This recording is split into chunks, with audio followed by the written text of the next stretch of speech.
ఒకరంటే ఒక్కొక్క టైం ఒక్కొక్క రకంగా ముందుకు నడుస్తుంటారు.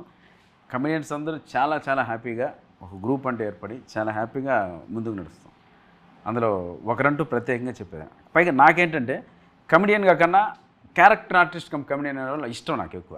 అంటే ఒక ఓన్లీ కమెడియన్గా చేయకుండా అతని ఎమోషన్ కూడా చేయగలగాలి, ఆ సీన్ మోయగలగల ఒక డిఫరెంట్ ఒక ఎమోషన్ కూడా పండించగలిగితే వాళ్ళకి డెఫినెట్గా లైఫ్ లాంగ్ ఎక్కువ ఉంటుంది, లైఫ్ పీరియడ్ ఎక్కువ ఉంటుంది. అది గట్టిగా నమ్ముతాను. రైట్. మీరు క్యారెక్టర్స్ వస్తే చేస్తారా? I'm ready sir.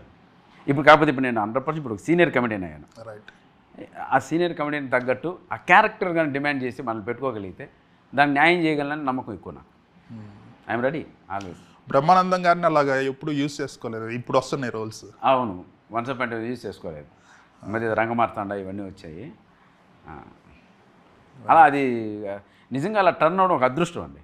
ఇప్పుడు సునీల్ అన్న చూడండి, అసలు సునీల్ అన్న చూసి కొన్ని సినిమాలు కింద పడి దొల్లిన సందర్భాలు ఉన్నాయి. అంత ఫన్ చేసిన ఆయన ఒక్కసారిగా విలన్ అంటే యాక్సెప్ట్ చేశాం కదండి. అలా ఏదన్నా లక్కీగా దొరికిందంటే మాత్రం ఇంకొక లైఫ్ స్టార్ట్ అవుతుంది, లేకపోతే మనమే వెతుక్కోవాలి.